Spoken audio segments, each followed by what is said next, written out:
Assalamualaikum dan salam sejahtera. Sirius utama 7.45 malam hari ini 20 Januari 2021 bersama saya Atira Minuddin.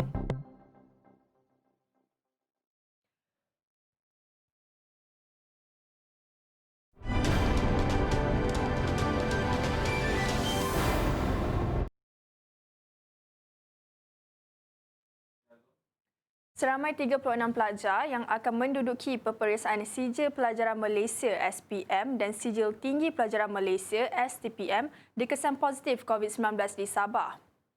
Menteri Kerajaan Tempatan dan Perumahan merangkap Menteri Kewangan 2 Sabah, Datuk Masidi Manjun berkata, mereka dikesan positif dalam saringan sebelum dibenarkan kembali ke asrama mulai 16 Januari lalu.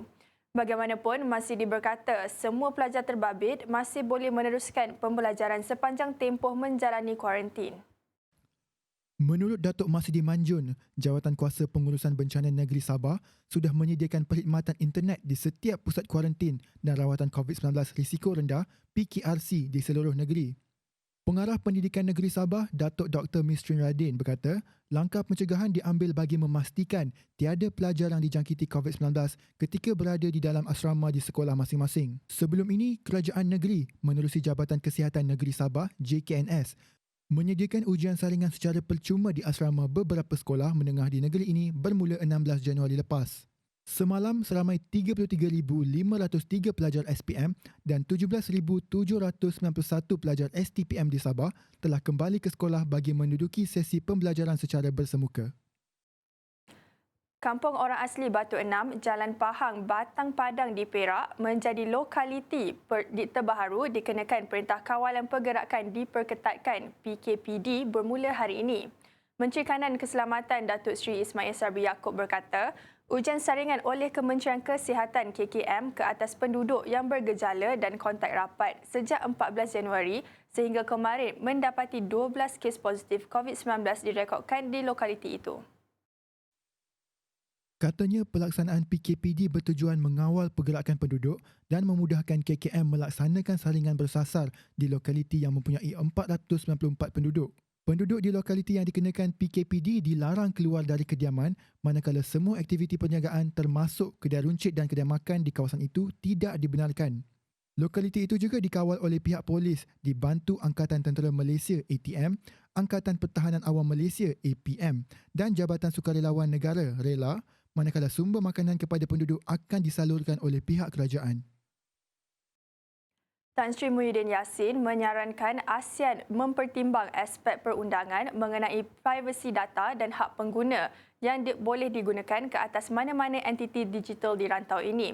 Perdana Menteri berkata ASEAN juga perlu memberi perhatian terhadap aspek perundangan lebih ketat berhubung tindakan memberikan ucapan berunsur kebencian dan mempromosi keganasan melalui platform digital. Tan Sri Muhyiddin Yassin berkata platform digital perlu menggalas kebertanggungjawaban lebih besar yang membolehkan mereka disaman selagi memiliki kawalan ke atas produk masing-masing. Tambah beliau, perundangan lebih ketat boleh dipertimbangkan bagi ucapan kebencian yang antara lain memaksa platform digital mengeluarkan atau menghukum ucapan yang mempromosi keganasan dan serangan sama ada secara lisan atau fizikal. Jumlah penduduk terjejas banjir membabitkan 4 daerah di Sabah kekal 443 orang dari 134 keluarga setakat jam 8 pagi tadi. Bilangan mangsa banjir yang ditempatkan di Pusat Pemindahan Sementara PPS tidak menunjukkan sebarang pertambahan atau penurunan sejak malam tadi. Daerah yang masih mempunyai mangsa banjir ialah Beaufort, Kota Belud, Papar dan Tenom. Jurucakap Angkatan Pertahanan Awam Malaysia APM Sabah berkata, setakat ini masih ada 6 PPS yang dibuka membabitkan semua daerah terjejas. Beaufort menjadi daerah paling ramai mangsa banjir dan masih berada di PPS. Seramai 292 mangsa daripada 76 keluarga berada di 2 PPS iaitu Dewan Datuk Seri Panglima Muhammad Don Banir dan Dewan Pak Musa. Selain itu, 129 mangsa banjir daripada 35 keluarga berada di PPS Dewan Sekolah Kebangsaan Suang Punggur serta Dewan Kampung Songsong, daerah Kota Belud. Pasangan suami isteri warga emas maut selepas kereta yang dinaiki mereka terlibat dalam kemalangan dengan sebuah lori di Jalan Tampin Gemas, Kampung Geduk di Tampin malam Rabu. Dalam kejadian kira-kira jam 8.46 malam itu, mangsa Muhammad Ismail 70 tahun dan Halijah Hamad 62 tahun yang dipercayai dalam perjalanan pulang ke rumahnya di Felda Palung 3 disahkan maut di lokasi kejadian. Ketua Balai Bomba dan Penyelamat Gemencir, Nur Faizal Ahmad berkata, pihaknya menerima maklumat kejadian itu pada jam 8.46 malam dan tiba di lokasi kejadian pada jam 8.52 malam. Kemalangan membabitkan sebuah kereta jenis Proton Saga dan lori 5 tan yang membawa muatan kayu. Ketika bomba sampai di lokasi kejadian, pasangan itu didapati masih tersepit di dalam kereta mereka dan bomba mengambil masa kira-kira 20 minit untuk mengeluarkan mayat kedua-duanya. Menurut Nur Faizal, kedua-dua mangsa disahkan meninggal dunia oleh pasukan perubatan yang tiba di lokasi kejadian. Mayat mangsa dihantar ke Hospital Tampin untuk tindakan lanjut. Pasukan Gerakan Am PGA menahan seorang lelaki dan merampas 178 karton arak seluduk pelbagai jenama dalam 3 kereta di GP Mall Gelang Patah Iskandar Puteri pada Rabu. Pegawai Pemerintah Batalion 5 PGA Superintendent Dimin Awang berkata, penahanan lelaki berusia 33 tahun dan rampasan itu dilakukan di tempat letak kereta pusat beli belah tersebut pada jam 10.55 pagi. Anggaran keseluruhan nilai rampasan berjumlah lebih RM121,000. Tangkapan dan rampasan dibawa ke Ibu Pejabat Polis Daerah IPD Iskandar Puteri untuk tindakan lanjut. Kes disiasat di bawah Seksyen 135 Akta Kastam 1967. Dalam satu kenyataan yang dikeluarkan di Gelang Patah, Iskandar Puteri pada Khamis beliau menyeru kepada orang awam untuk menyalurkan maklumat kepada pihak polis bagi mengekang lambakan barangan kontraban. Pakatan Harapan hari ini bersetuju menghantar 3 nama wakil untuk menyertai penubuhan jawatan kuasa khas bebas berhubung proklamasi darurat. Dalam satu kenyataan hari ini, Majlis Setiausaha PH berkata, penyertaan pembangkang ke dalam jawatan kuasa tersebut adalah seperti mana yang dititahkan Yang di-Pertuan Agong untuk membuat pengesyoran sekiranya darurat dapat ditamatkan lebih awal. 3 nama ahli parlimen yang disenaraikan ialah Datuk Seri Saifuddin Nation Ismail, Anthony Luke dan Datuk Seri Dr. Zulkifli Ahmad. Majlis Setiausaha Pakatan Harapan telah bertegas bahawa majoriti ahli-ahli parlimen pembangkang kekal dengan pendirian bahawa darurat ini perlu ditamatkan dan parlimen perlu bersidang dengan kadar segera. Pengerusi Pakatan Harapan Datuk Seri Anwar Ibrahim berkata, blok pembangkang bersetuju menghantar 3 nama ahli parlimen bagi menyertai jawatan kuasa khas bebas yang akan menasihati secara langsung Yang di-Pertuan Agong berhubung darurat yang dilaksanakan sehingga 1 Ogos ini. Kita akan kembali selepas ini untuk laporan cuaca dibawakan oleh Ruzaini Roslan.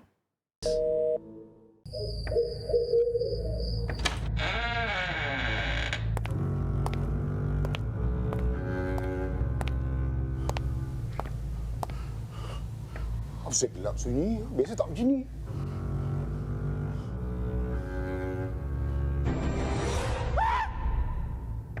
Siapa tu? Kau senang ke tu? Alah. Biasa malam ni pula. Hari ni pula. Ya Allah. Ya Allah. Ya Allah. Ya Allah. Apa saya pula ni? Aduh, ekor pula ni. Apalah dia ni, dah lah tak ikut SOP. Mask pun tak pakai. Hei. Ada. Memang nampak ah. Ada nampak. Nampak ah. Kali biru kan. Nampak kan?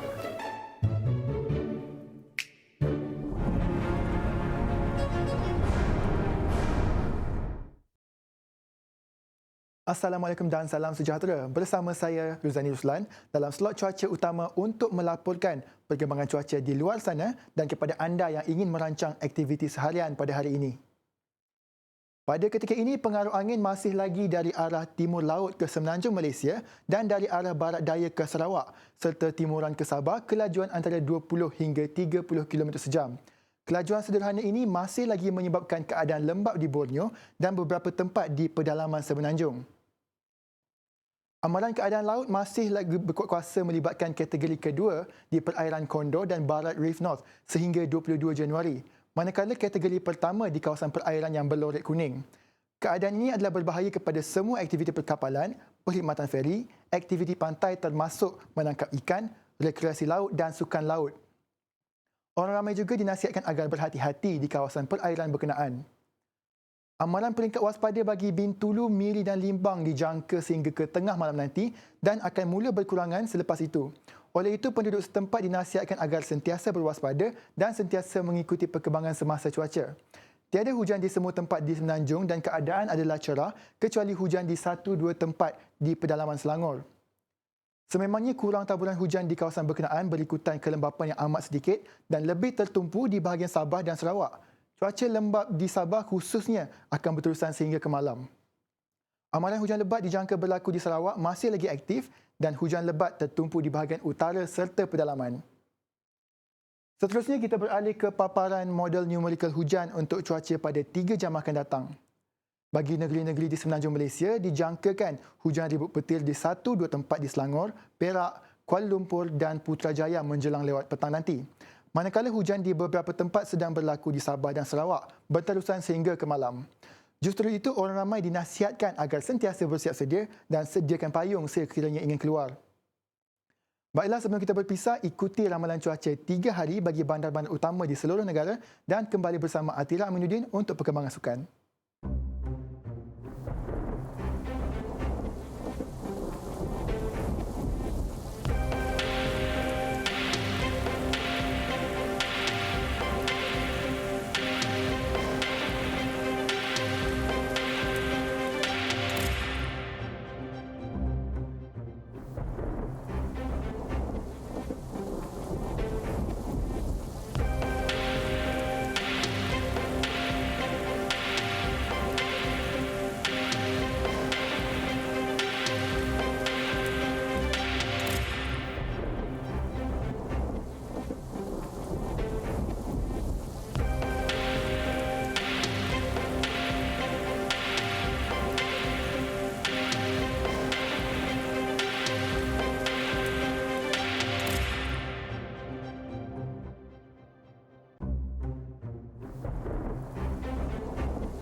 Kita teruskan ke perkembangan sukan.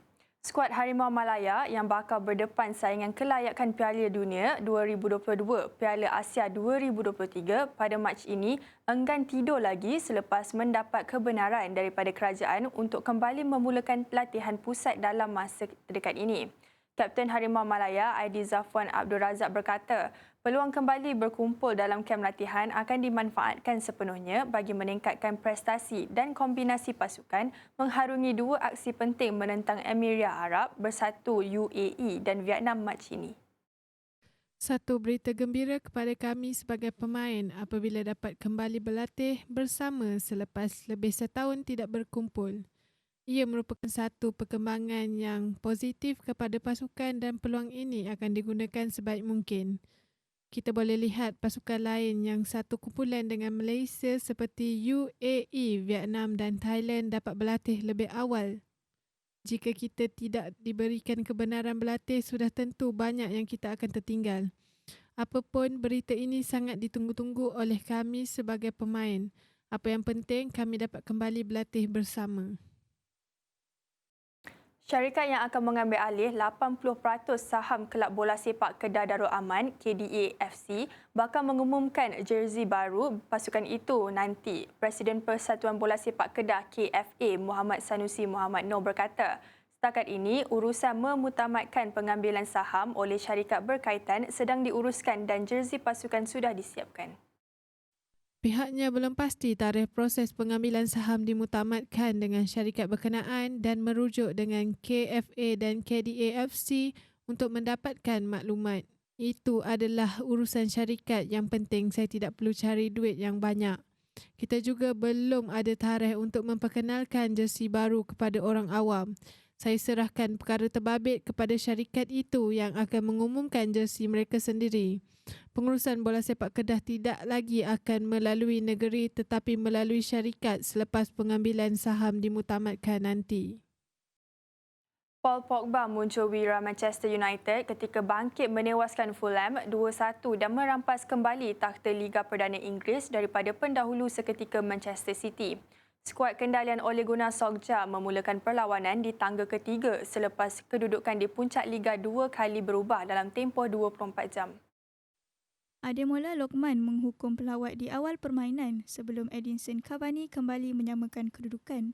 Pogba yang kembali membarisi kesebelasan utama meletakkan United di depan dengan sepakan lencong di babak kedua. United sedar mereka perlu mengutip mata penuh selepas City menewaskan Aston Villa 2-0 dan memintas Leicester sebelum perlawanan di Fulham. Kita berehat seketika dan kita akan beralih ke perkembangan antarabangsa sekembalinya nanti.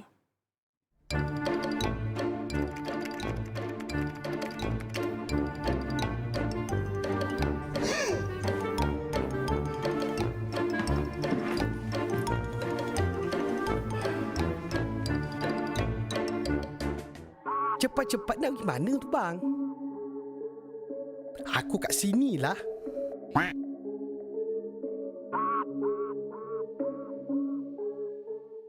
Aku tahulah kau comel, tapi kesihatan tu kena jaga. Kau tahu sekarang ni kan, kes dah banyak. Habis tu kenapa kau tinggalkan aku kat sini? Pandai pun.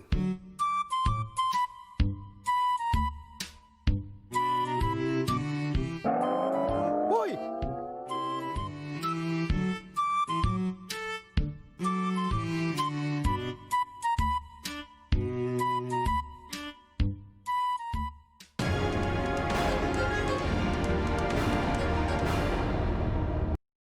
Bertemu kembali, kita langsung ke perkembangan antarabangsa. Joe Biden, 78 tahun, mengangkat sumpah secara rasmi sebagai Presiden Amerika Syarikat yang ke-46 di hadapan Hakim Mahkamah Agung John Roberts di bangunan Capitol Washington DC awal pagi tadi. Kemenangan ini adalah penantian 34 tahun Presiden Biden yang pertama kali mencuba nasib bertanding bagi jawatan Presiden Amerika Syarikat pada 1987 dan pada usia 78 tahun, beliau juga adalah Presiden Amerika Syarikat yang tertua.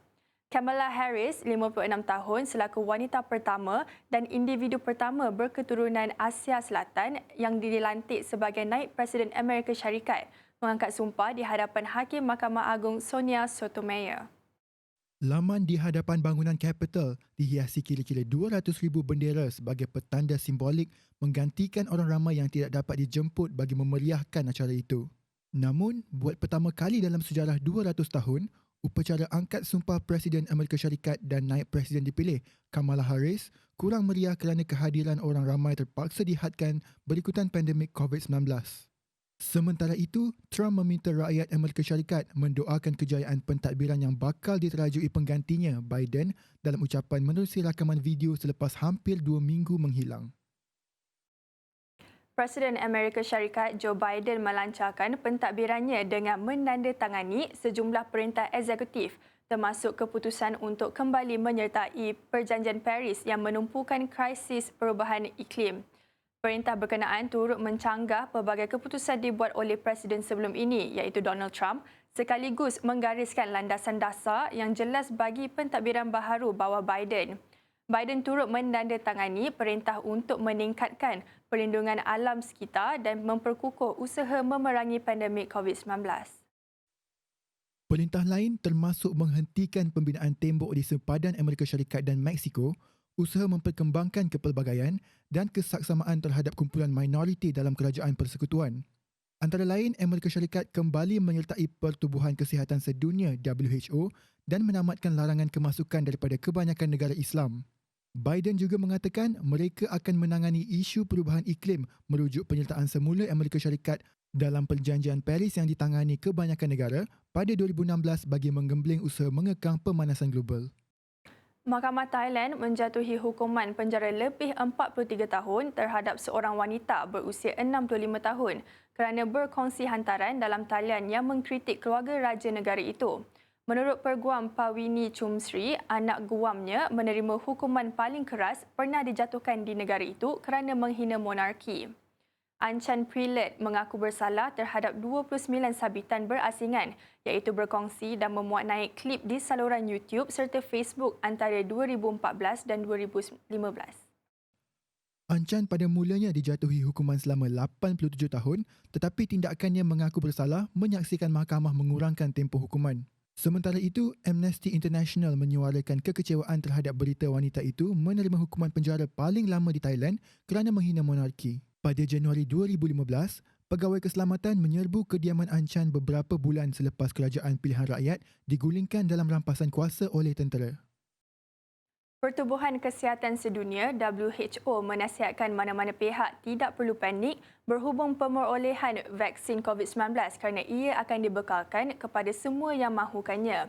Penolong Ketua Pengarah Pertubuhan Kesihatan Sedunia WHO, Maria Angela Simao, berkata agensi Pertubuhan Bangsa-Bangsa Bersatu PBB itu sedang giat berusaha memastikan suntikan vaksin berkenaan dapat diakses di seluruh dunia. Simon berkata, kira-kira 50 negara sudah pun memulakan kempen vaksinasi setakat ini, termasuk lebih 40 negara berpendapatan tinggi. COVAX iaitu usaha global diterajui bersama WHO bagi pemerolehan dan pengagihan vaksin telah memeterai perjanjian dengan 5 syarikat pengeluar untuk mendapatkan 2 bilion dos vaksin COVID-19. Ia menyasarkan jaminan pembekalan vaksin kepada 20% penduduk di setiap negara peserta menjelang akhir tahun ini dengan pembiayaan untuk 92 negara berpendapatan rendah dan sederhana rendah yang terbabit. Bekalan dos pertama dijangka akan tiba di negara berkenaan menjelang akhir Februari depan. Itali mengugur untuk mengambil tindakan undang-undang terhadap firma farmaseutical gergasi Pfizer atas kelewatan penghantaran vaksin COVID-19. Pesuruhjaya khas untuk pandemik Domenico Arcuri berkata, ini kerana kesihatan warganya adalah perkara paling mustahak dan menjadi keperluan mendesak sekarang. Dalam satu kenyataan beliau menegaskan bahawa perlindungan kesihatan warga Itali bukan perkara yang boleh dirundingkan. Vaksin Pfizer-BioNTech yang dibangunkan sangat cepat kini memperoleh persetujuan untuk digunakan di negara Kesatuan Eropah pada akhir Disember lalu atau lebih cepat daripada itu. Bagaimanapun, Pfizer pada Jumaat lalu memaklumkan penundaan vaksin selama 3 hingga 4 minggu lagi kerana kerja-kerja dikilang memprosesnya di Belgium. Pada hari berikutnya, dalam satu kenyataan bersama rakan firma Jerman iaitu BioNTech, Pfizer memaklumkan pihaknya merancang untuk menghadkan kelewatan penghantaran kepada seminggu. Kelewatan itu nyata mencetuskan kebimbangan di seluruh Eropah yang paling teruk terjejas dengan penularan COVID-19 termasuk Itali. Menurut Arcuri, 29% dos vaksin yang dijanjikan tidak dihantar pada minggu ini. Setakat ini, Itali merekodkan lebih 83,000 kematian akibat COVID-19 dan negara itu juga sudah menyuntik lebih 1.2 juta rakyatnya dengan dos pertama vaksin.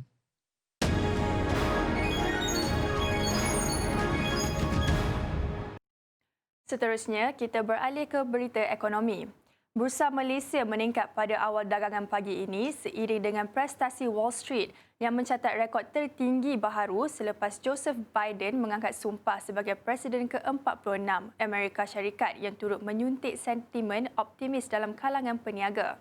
Sewaktu dagangan dibuka, indeks petunjuk utama itu menokok 6.89 mata kepada 1,608.43. Jumlah dagangan sebanyak 278.38 juta unit bernilai 158.6 juta ringgit.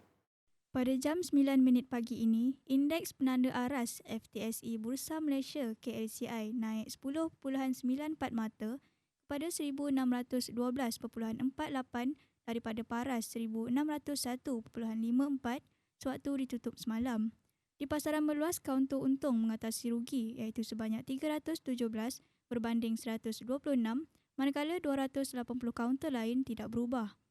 1,398 tidak diniagakan dan 30 yang lain digantung dagangannya. Ringgit dibuka mengukuh berbanding dolar Amerika untuk hari ketiga berturut-turut hari ini susulan penyusutan unit negara maju itu serta peningkatan harga minyak global. Pada 9 pagi ini, ringgit meningkat kepada 4.04 berbanding dolar Amerika daripada 4.043 sewaktu ditutup semalam. Ketua Strategi Pasaran Global, AC Stephen Ines berkata, ringgit dijangkakan tidak berubah pada kadar semasa ketika peniaga dalam negara-negara kumpulan G10 membincangkan hala $7 Amerika Syarikat dalam jangka masa terdekat ini. Kumpulan itu merangkumi 11 negara industri, antaranya adalah Belgium, Kanada, Perancis, Jerman, Itali, Jepun, Belanda, Sweden, Switzerland dan Amerika Syarikat yang saling berunding dan bekerjasama dalam bidang berkaitan ekonomi, monetari dan kewangan. Kontrak niaga hadapan emas di Bursa Malaysia Derivatives tidak mencatatkan sebarang urus niaga pada awal dagangan hari ini. Jumlah dagangan adalah sifar manakala kepentingan terbuka sebanyak 15 kontrak. Pada jam 9.29 pagi, Januari 2021 berada pada RM237 Malaysia segram, manakala Februari 2021, Mac 2021 dan April 2021 masing-masing kekal pada RM235 Malaysia segram. Pada jam 9.30 pagi, harga emas fizikal meningkat RM18 kepada RM234.54 segram daripada RM233.36 segram pada 5 petang semalam. Kontrak niaga hadapan FTSE Bursa Malaysia KLCI di Bursa Malaysia Derivatives tinggi pada awal dagangan hari ini seiring dengan prestasi pasaran tunai. Jumlah dagangan sebanyak 998 lot manakala kepentingan terbuka pada 32,924 kontrak. Pada jam 9.17 pagi, bulan semasa Januari 2021 meningkat 7.5 mata kepada 1,612.0, manakala Februari 2021 menambah 6.0 mata kepada 1,610.5 serta Mac 2021 menokok 5.0 mata kepada 1,605.0 dan Jun 2021 naik 6.0 mata kepada 1,600.5. Petunjuk pasaran FBM KLCI meningkat 11.8 mata kepada 1,613.34 selepas 42 minit dagangan. Baiklah, laporan tadi mengakhiri series utama malam ini. Teruskan menonton series media. Saya Atira Minuddin. Assalamualaikum dan selamat malam.